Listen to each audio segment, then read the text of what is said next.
Cooperación Internacional y Desarrollo Rural, OACIDR. Les saluda Bárbara Jimena Pérez Castillo desde Guatemala, el país de la eterna primavera. Hoy los acompaño en la conducción de este importante evento, recordándoles dejar su like, comentar y compartir la transmisión para poder llegar a más personas. Traemos este importante evento para todos ustedes como parte de nuestro compromiso de impulsar el conocimiento de la población en los diferentes países dentro y fuera del continente americano. Hoy hablaremos de la polinización y seguridad alimentaria. Para entrar un poco en contexto en este tema, la polinización es un proceso fundamental para la supervivencia de los ecosistemas, esencial para la producción y reproducción de muchos cultivos y plantas silvestres. Cerca del 90% de las plantas con flores dependen de la polinización para reproducirse. El 75% de los cultivos alimentarios del mundo dependen en cierta medida de la polinización y el 35% de las tierras agrícolas mundiales. Las abejas y otros polinizadores hacen contribuciones importantes a la agricultura. Por ejemplo, estos polinizadores impactan el 35% de la tierra agrícola mundial y de esta manera apoyan la producción de 87 de los principales cultivos alimentarios a nivel mundial. Esta información es según a la revista Food Teach. Esta tarde nos acompañará Erickson Carrillo Arias, quien nos compartirá este excelente tema. Es de nacionalidad costarricense, tiene 25 años de edad, es estudiante de Ingeniería en Agronomía, Universidad Nacional de Costa Rica, UNA, asistente del proyecto Resiliencia y Adaptación de Pequeños Cafetaleros ante el Cambio Climático de Bárbara Heredia, UNA 2021, asistente en un proyecto del Centro de Investigación Apícolas Tropicales, programa integrado de meliponicultura SINAT UNA 2021, experiencia de trabajo en apicultura y meliponicultura, miembro activo de la Fundación Madre Verde, ONG para la Conservación de la Naturaleza y la Comisión Mundial Palmares Cantón Amigo de las Abejas. Antes de pasar con él, tendremos también la presentación de un video.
Perfecto. Contigo el tiempo, Erickson, para que puedas compartir de tus conocimientos con todos nosotros.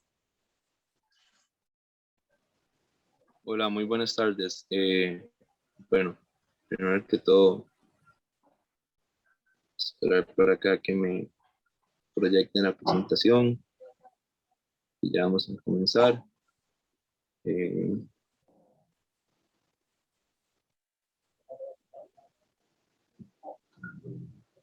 Ok, listo. Bueno, muy buenas tardes. Mi nombre es Erickson Carrillo Arias, como Bárbara me presentó. Soy estudiante de Ingeniería en Agronomía en la Universidad Nacional de Costa Rica. Y bueno, ahorita me encuentro desempeñando un proyecto de apicultura y también soy asistente en un proyecto en el Centro de Investigación Apícola de Costa Rica por parte de la Universidad Nacional. Entonces hoy les vengo a compartir un poco de información sobre lo que es la polinización y cómo influye esto en nuestra seguridad alimentaria. Eh, puedes pasar la diapositiva. Aló. Ronnie, dime.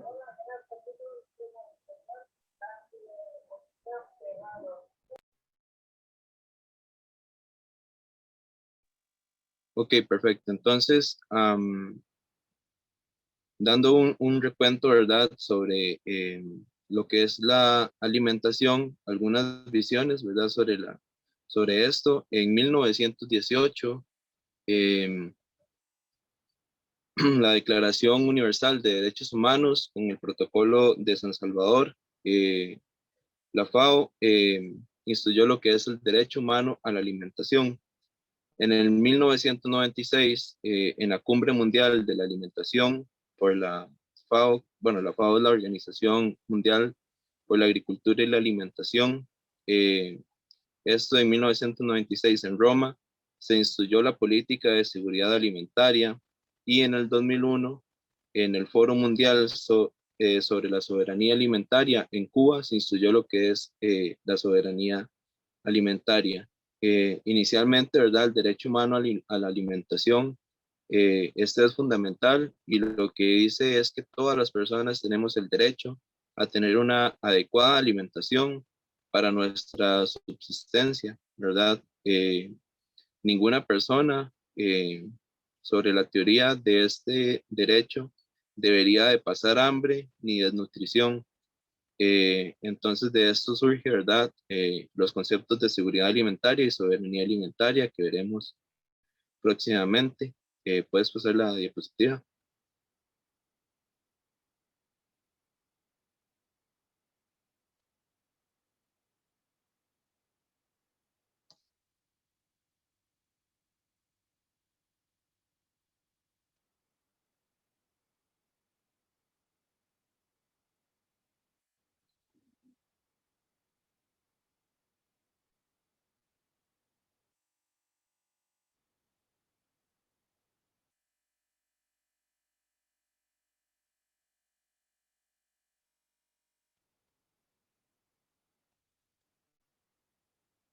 Creo que algo está pasando acá con la presentación.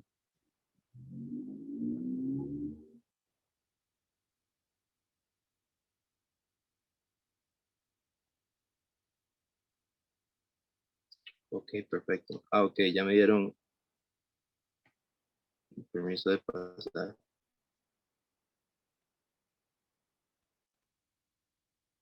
Ok. Bueno, la seguridad alimentaria, según un concepto de la FAO, dice que existe seguridad alimentaria cuando todas las personas tienen en todo momento acceso físico y económico a suficientes alimentos, inocuos y nutritivos para satisfacer sus necesidades alimentarias y sus preferencias en cuanto a los alimentos a fin de llevar una vida activa y sana.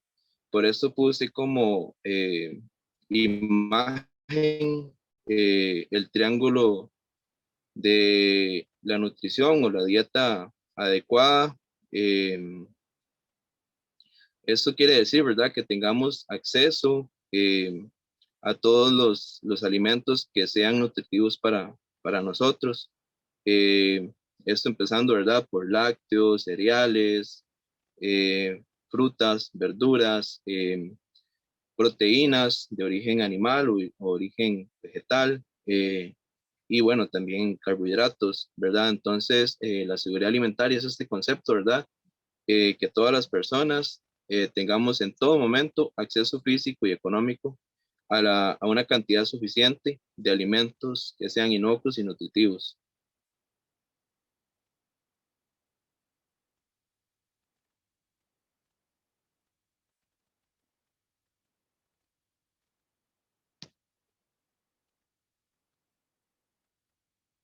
Creo que no me está sirviendo para pasar la diapositiva. Si me pudieses ayudar, Jackson.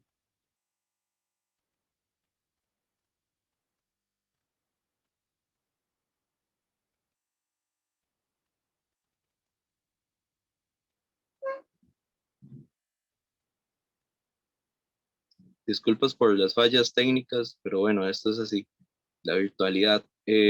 Entonces, desde la seguridad alimentaria surgen 4 pilares importantes que se deben de poner en práctica, ¿verdad? A nivel mundial, la primera es la disponibilidad de alimentos. Esto quiere decir que todos tengamos un acceso, bueno, que los alimentos estén disponibles cuando nosotros lo necesitemos. Es decir, que tengamos la facilidad de poder comprar, qué sé yo, un cereal, un lácteo, poder comprar una proteína animal, eh, según lo que dice la seguridad alimentaria, ¿verdad? Que tengamos ese em, bien económico y también físico de ese alimento.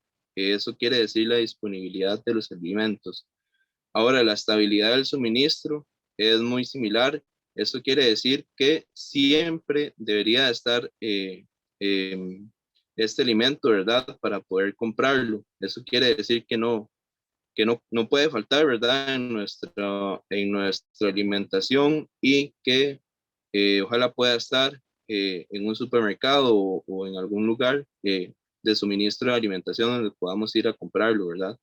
El acceso, eso quiere decir que tengamos la facilidad de poder adquirir este alimento en algún lugar donde los vendan o donde los produzcan, ¿verdad? Que no sea negado este acceso a nuestro bienestar. Y luego, por último, el consumo y la utilización biológica. Esto quiere decir cómo se consume este alimento, ¿verdad? Puede ser, qué sé yo, por ejemplo, una naranja, la podemos consumir como en fruta como tal, o bien la podemos consumir como un valor agregado, como un jugo de naranja, ¿verdad? Ya en un envase adecuado. Entonces, esto quiere decir el consumo y la utilización biológica. ¿Cómo lo podemos consumir? Siguiente diapositiva, por favor.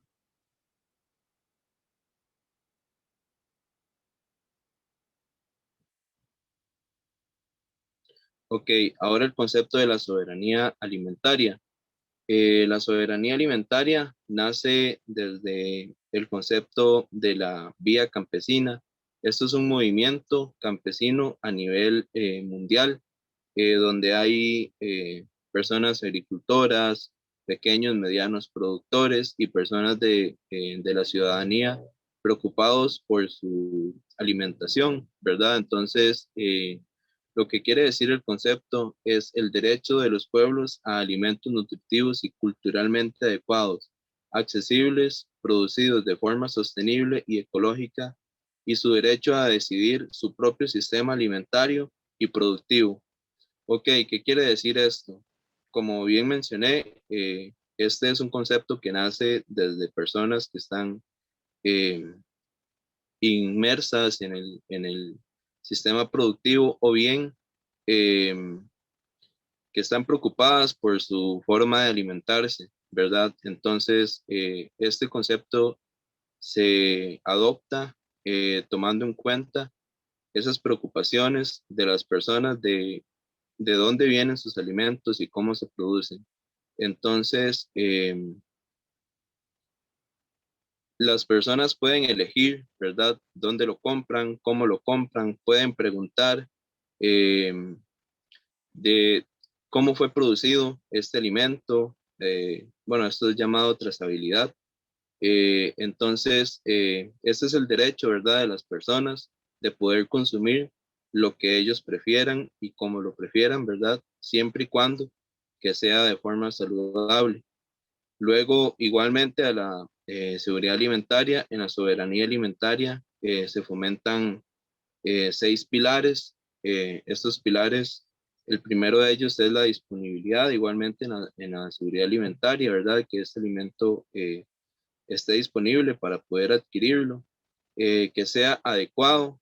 Esto quiere decir que el alimento sea saludable o bien que no nos cause alguna, ¿cómo decirlo? Alguna enfermedad o una afección en nuestra salud, ¿verdad? Al consumirlo. Em, Luego, el derecho humano, igual en la seguridad alimentaria, ¿verdad? El derecho humano de las personas de poder alimentarse de forma segura, que no haya desnutrición.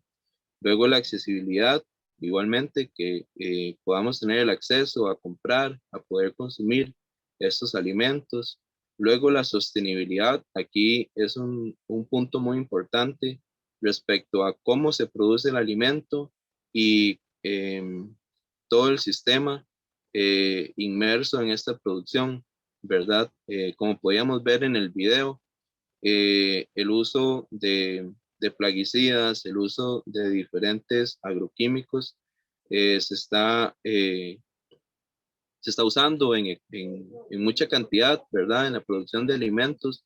Esto dado a la densidad demográfica en el mundo y eso es muy preocupante, ¿verdad? Porque puede que este sistema no sea sostenible y haya algún problema ecológico en esta producción.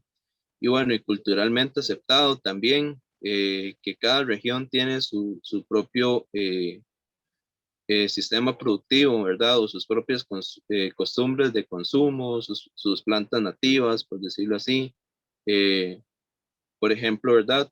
Un tema muy importante aquí es las especies transgénicas, ¿verdad? Hay toda una controversia con esto respecto a que las semillas, ¿verdad? O las plantas, por decirlo así, por ejemplo, el maíz, son mejorados genéticamente para poder propiciar diferentes efectos no, sino más bien mejorías en estas plantas, ¿verdad? Qué sé yo, mayor cantidad de vitaminas en la semilla de maíz, o bien que la planta sea más resistente eh, a a los cambios climáticos o al sistema productivo. Pero bueno, culturalmente aceptado quiere decir también que no sea, que esta semilla no sea impuesta, ¿verdad? En las regiones, que las personas puedan cultivar sus semillas, puedan cultivar sus plantas nativas y que no haya ninguna repercusión política o legal con respecto a esto. La siguiente diapositiva.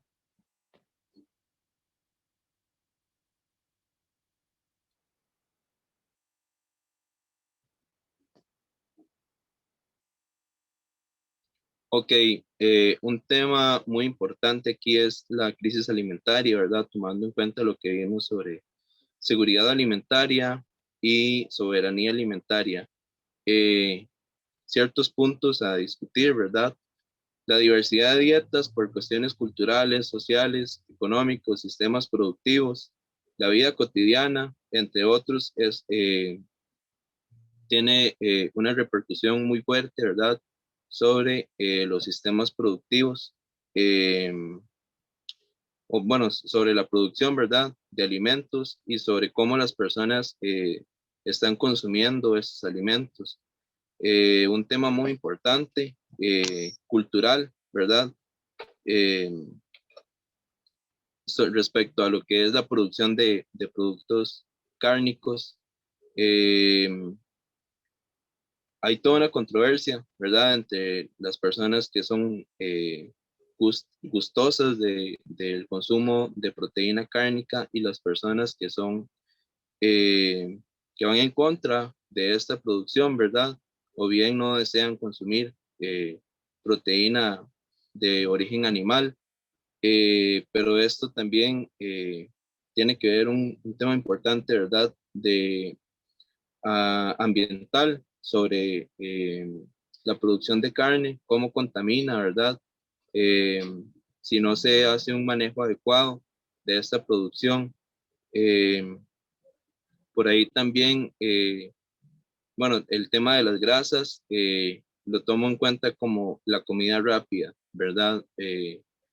Mayormente las personas de la ciudad buscan una comida rápida, ¿verdad? En diferentes empresas, restaurantes, no voy a decir nombres de restaurantes, pero pues esto nos está consumiendo cada vez más, ¿verdad? Porque a veces no hay un tiempo adecuado, ¿verdad? Para consumir o para cocinar y pasamos a un restaurante de estos y bueno, ya logramos saciar nuestra necesidad de alimento, pero este alimento precisamente no podría, no sería saludable, ¿verdad? Por su alto contenido en grasas y demás, ¿verdad? Y bueno, también carbohidratos procesados, ¿verdad? Esto tiene que ver con, bueno, lo pienso también por ahí de algunos productos adulterados, por ejemplo, la producción de miel. Hay un gran problema con estos productos adulterados, donde agregan sustancias que podrían ser hasta nocivas para la salud humana. Luego, otro tema muy importante es que la alimentación se convierte en un negocio. ¿A qué me refiero con esto? A que ya los sistemas productivos, o más bien el mercado alimenticio, no es solidario o no toma en importancia lo que hablábamos sobre el derecho humano de la alimentación. Más bien aquí es el que lo pueda pagar bien y el que no, pues lo siento. Entonces esto es un gran problema, ¿verdad? Porque se está pisoteando este derecho humano y eso no debería de ser así. Hay muchas personas que necesitan de verdad alimentarse y no tienen tal vez el acceso económico para poder hacerlo. Por eso es que la alimentación se ha convertido en un negocio. También la pérdida de la soberanía alimentaria en las regiones, es lo que hablábamos antes de uno de los pilares, ¿verdad? El imponer semillas, el imponer sistemas productivos, monocultivos, compra de terrenos y demás, ¿verdad? Donde las personas no tienen otro acceso a, a poder alimentarse de lo que simplemente les venden, ¿verdad? Eh, entonces esta pérdida es un gran problema, ¿verdad? En las regiones. Y igualmente a que la alimentación se convirtió en un negocio, el aumento de la desigualdad social por presión demográfica, la escasez de recursos e incremento de efectos por cambio climático se está convirtiendo en uno de los,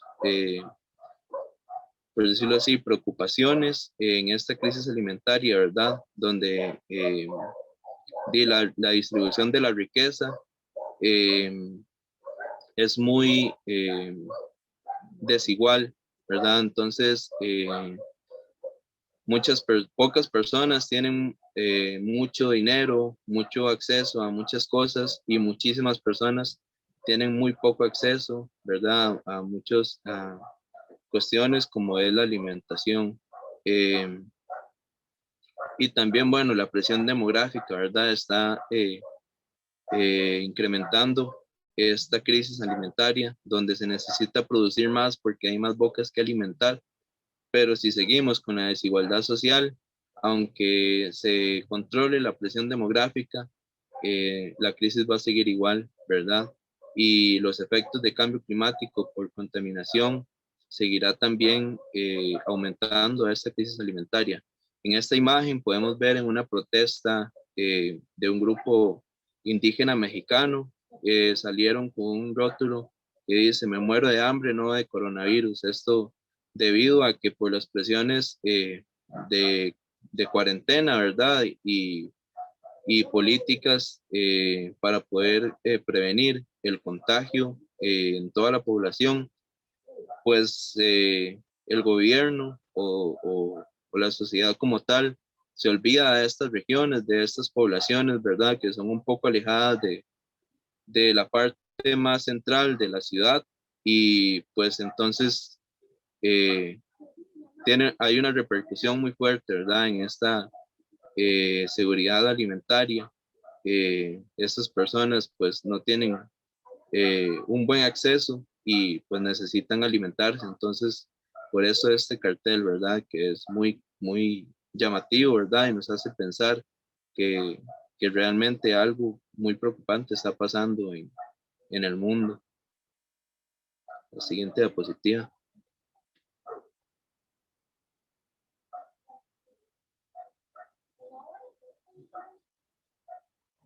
Ahora bien, un desafío importante para la humanidad, como se hablaba, ¿verdad?, es la producción de alimentos. Que sean, primero que todo, inocuos. Esto quiere decir que no generen una afectación a la salud humana. Segundo, que sean de calidad.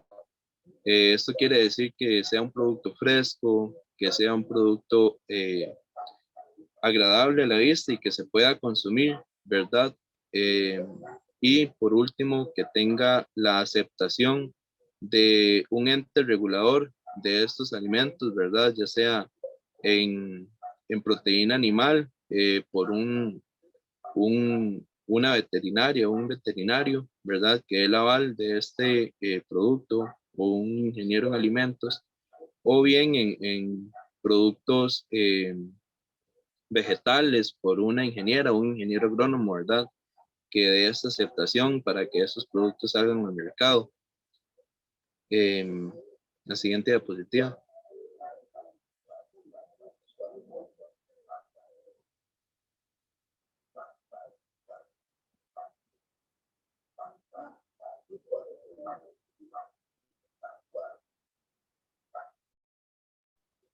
Y bueno, entramos al concepto de biodiversidad. Aquí podemos ver una imagen muy llamativa que es maíz de diferentes colores, y también vegetales de diferentes, bueno, diferentes vegetales, ¿verdad? De diferentes colores y tamaños. ¿Por qué esto? Por el concepto de la biodiversidad, que es la diversidad de vida, variedad de seres vivos que existen en el planeta y las relaciones que establecen entre sí con el medio que los rodea. Eh, Como en el mundo vegetal, así en nuestro convivir humano, vivimos la biodiversidad, ¿verdad? De no ser porque esta combinación genética de nuestros padres se hubiese dado y todos nuestros antecesores, no tuviéramos características distintas, ¿verdad? Nuestro color de piel, nuestra altura, facciones y demás, ¿verdad? Esto es gracias a la biodiversidad, así igual eh, en las especies vegetales o animales. Por esto este maíz de colores, eso es gracias a esta diversidad genética que se ha ido dando, ¿verdad? Conforme se ha desarrollado la vida en el mundo. En la siguiente diapositiva.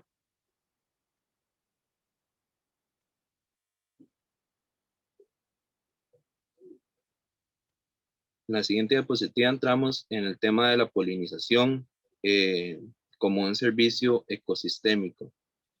Dice el concepto de la polinización, que es el proceso a través del cual el polen es transferido desde el estambre, el órgano floral masculino, eh, hasta el estigma, que es el órgano floral femenino. Aquí en imagen podemos ver eh, cómo es la morfología de una flor. Esta es una flor perfecta que tiene el órgano femenino y el órgano masculino. Lo que es el estambre, está la antera, que es la que contiene el polen, y en en el gineceo está lo que es el estigma, ¿verdad? Que es el órgano floral femenino, y debajo de este está el ovario, que es donde ocurre la fecundación.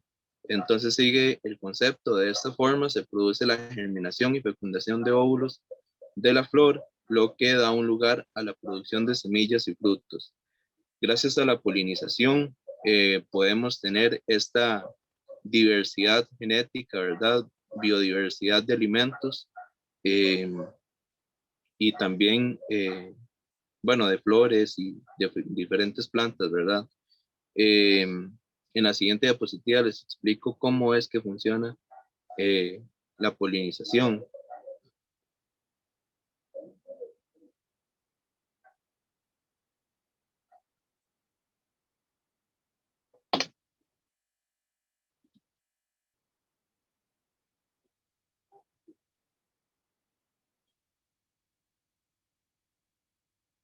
Bien, existen diferentes tipos de polinización, dado a que existen diferentes plantas. Como les explicaba anteriormente, ¿verdad? Esa flor que les expuse es una flor perfecta porque tiene órgano masculino y femenino en la misma flor, pero hay flores imperfectas que solamente tienen uno de los órganos. Entonces, por esto necesitan de agentes polinizadores como son las abejas o demás que ahora les digo. Entonces, primero la polinización directa, que es con flores perfectas. Primero la autogamia, que ocurre cuando el polen proviene de la misma flor, es decir, que en la misma flor los estambres logran, por decirlo así, liberar el polen porque está en una posición adecuada para que ese mismo polen de esa misma flor pueda entrar en el estigma de esa flor y ocurre la fecundación.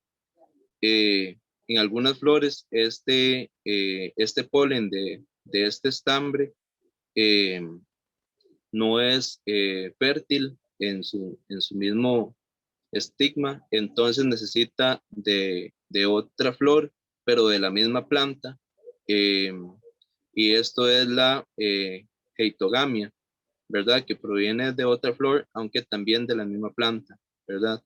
Eh, y en la siguiente diapositiva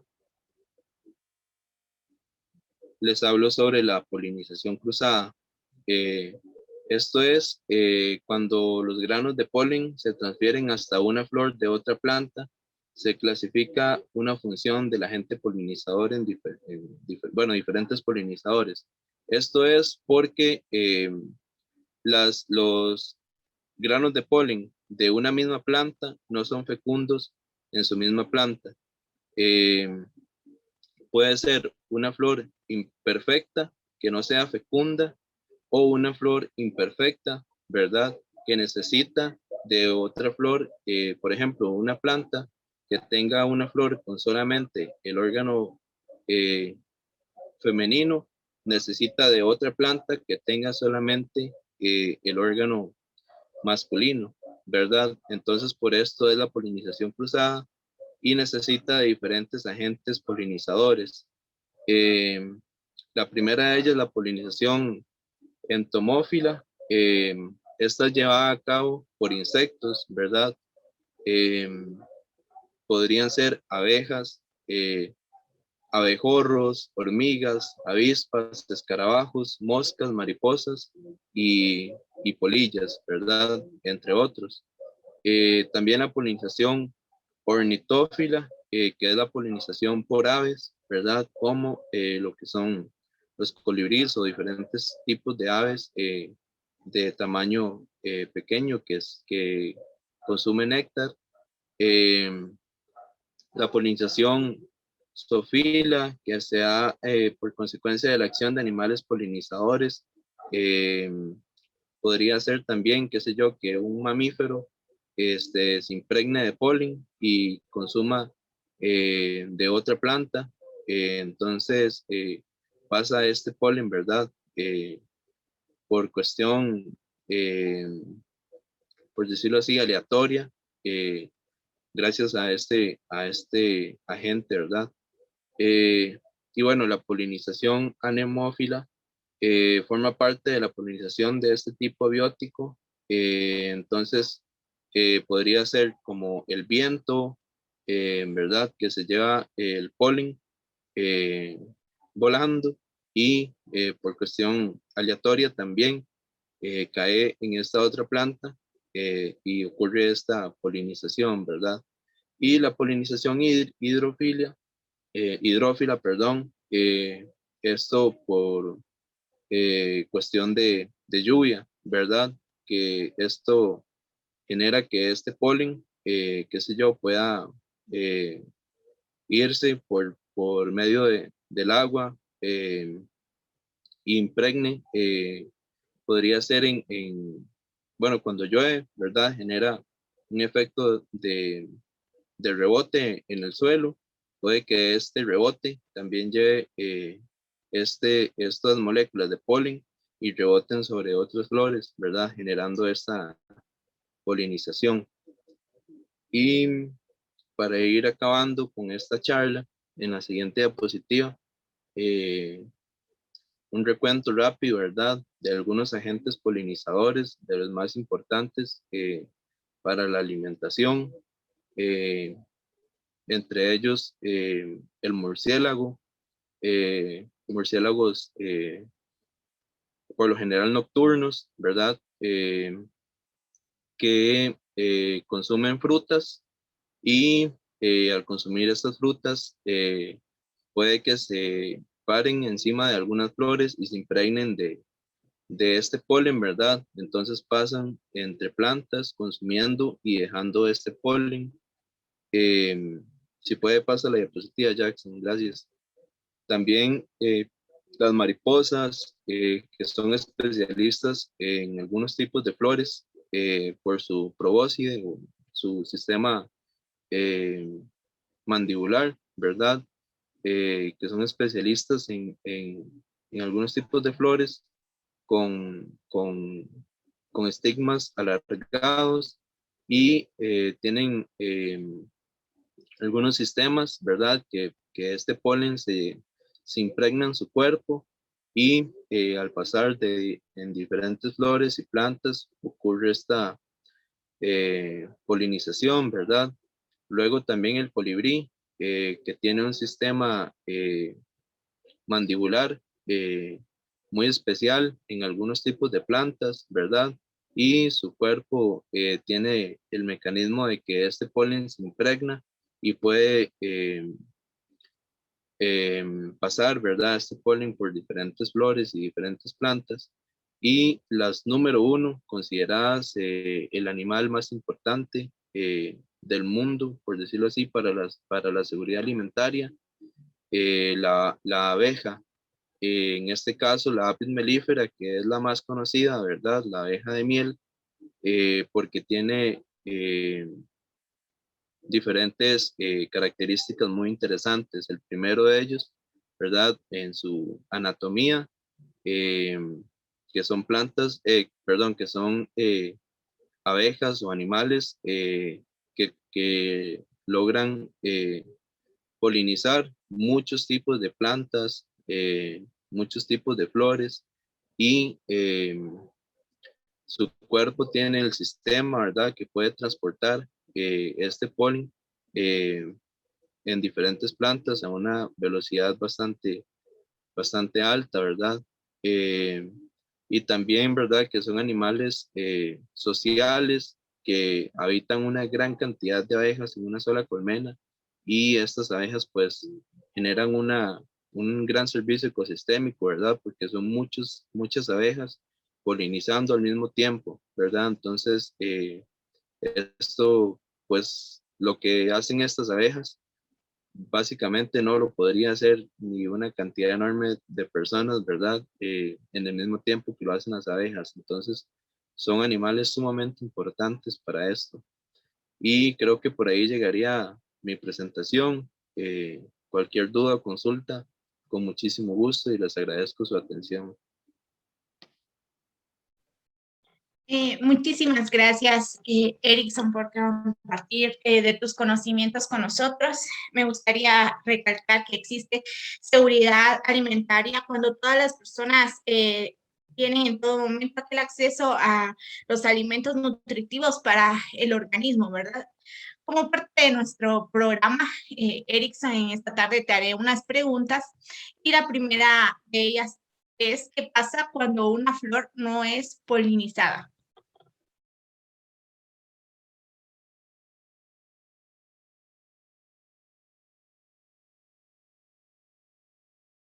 Erickson, tenemos apagado tu micrófono. Perdón, gracias. Bueno, como les expliqué, ¿verdad? La polinización es importante o es fundamental para la fecundación, ¿verdad? Y de aquí surgen los frutos y las semillas, ¿verdad? Entonces, cuando una planta o una flor no es polinizada adecuadamente, pues no ocurre esta fecundación o podría ocurrir de una forma menos efectiva, ¿verdad? Que no podría terminar en en el objetivo que es la planta, ¿verdad? Perdón, la fruta o la flor o la semilla, perdón. Muchísimas gracias, Erickson. La siguiente es, ¿qué está causando la disminución de los polinizadores? Es una pregunta muy importante. Primero que todo, creo que el aumento demográfico eh, es una causante fundamental, ¿verdad? Porque hay menos hábitat para estos polinizadores, se deforesta, también hay menos recursos alimenticios, ¿verdad? Menos flores por el aumento de la ciudad, ¿verdad? Y también, por otra parte, los sistemas productivos a gran escala que utilizan una fuerte cantidad de agroquímicos, bueno, en efecto, ¿verdad? Los insecticidas que generan la muerte, ¿verdad? Por ejemplo, de las abejas o diferentes productos, ¿verdad? Que pueden generar muerte de, qué sé yo, de, de mariposas o también de murciélagos, ¿verdad? Que pues son importantes para la polinización de muchos cultivos, muchas plantas, y por el uso de estos agroquímicos y estos sistemas productivos tan fuertes, pues están afectando, ¿verdad? La vida de los polinizadores. Muchísimas gracias, Erickson. También quisiéramos saber cuántas especies de abejas hay en el mundo.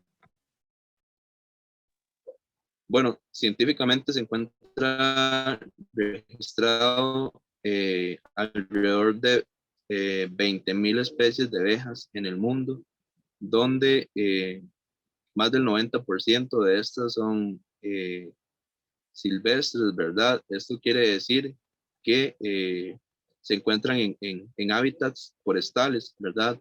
O bosques, y es un porcentaje muy bajo de las especies que son utilizadas, ¿verdad? Por el ser humano para su producción, como es la apis mellifera.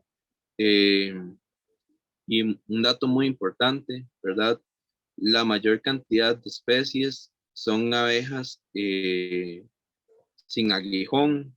Esto quiere decir que son especies que tienen el aguijón atrofiado, no pueden picar como lo hace la apis mellifera, y son especies muy importantes porque son nativas, ¿verdad? Bueno, al menos de América. Tenemos la tetragonisca angostula, conocida como mariola, o angelita también en Colombia. Son especies sumamente importantes también para la polinización de cultivos, polinización de plantas, y tienen propiedades muy interesantes en su miel que se están investigando actualmente, como propiedades antioxidantes utilizadas en curaciones dermatológicas, que se les debe dar una muy fuerte importancia. Erickson, también preguntarte cómo es el trabajo de los apicultores. Es una pregunta bastante buena. Bueno, yo que estoy inmerso, ¿verdad? En este mundo, no tengo mucho tiempo, pero he estado aprendiendo de las personas que más saben. Es un trabajo de mucho amor y mucha conciencia por la naturaleza, más que todo porque, pues, como la palabra lo dice, con abejas, con apis melífera, y como les mencionaba anteriormente, ¿verdad?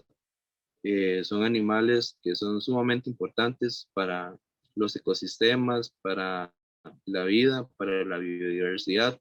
Entonces, el trabajo nuestro como apicultores y meliponicultores también, que trabajan con las abejas sin aguijón, eh, pues es de conservar y de darles la mejor calidad de vida a estas especies, ¿verdad?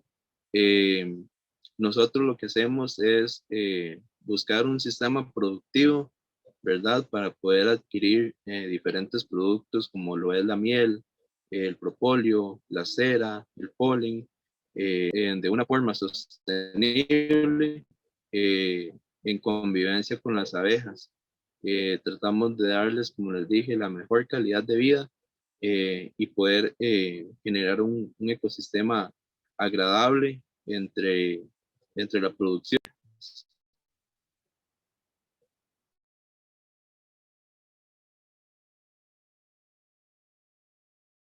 Y bueno, la La pregunta que pregunta. te haré en este momento es súper importante, creo que para todos los que estamos observando esta conferencia, y es, ¿qué podemos hacer para cuidadores desde nuestros hogares? Una pregunta muy importante, sí. Eh, bueno, si tenemos la posibilidad en nuestras casas de tener una zona verde, ¿verdad? Tratar que observemos que sean visitadas por las abejas, ¿verdad? Que sean de nuestra misma zona. Importante, ¿verdad? Tratar de reducir el uso de insecticidas domésticos. Ciertamente, ¿verdad? Tenemos algunas preocupaciones con lo que son las plagas como cucarachas, ¿verdad? En las casas, los zancudos, pero eh, debemos de tratar de evitar el uso de estos insecticidas domésticos porque también afectan la vida de, de las abejas o de algunos polinizadores como mariposas, ¿verdad? Eh, Creo que eso es de los aspectos más importantes y, y tomando en cuenta lo hablado, ¿verdad? Sobre la seguridad y soberanía alimentaria, tratar de ser conscientes de dónde vienen nuestros productos que consumimos, ¿verdad? Nuestros alimentos, cómo los producen, ¿verdad? Tratar de comprar a productores locales que son conscientes, ¿verdad? Con esta producción, con estos polinizadores y que también cuiden, ¿verdad? A estas especies.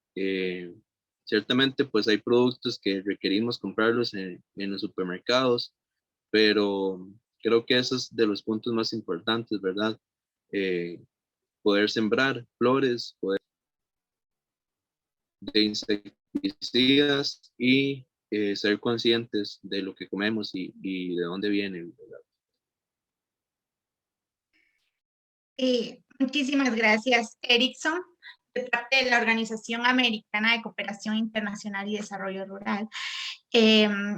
OASI-DR, te queremos agradecer por haber tenido a bien aceptar nuestra invitación y compartir tu conocimiento con todos nosotros, también el Departamento de Seguridad Alimentaria y Salud, y bueno, agradecer a todo el público que estuvo con nosotros el día de hoy. Antes de irnos, les invitamos a seguirnos en nuestras redes sociales. Aparecemos en Instagram como @oasidrong, en Twitter @oasidr y en YouTube oasidrong. Nos estamos encontrando en una próxima edición. Feliz tarde para todos.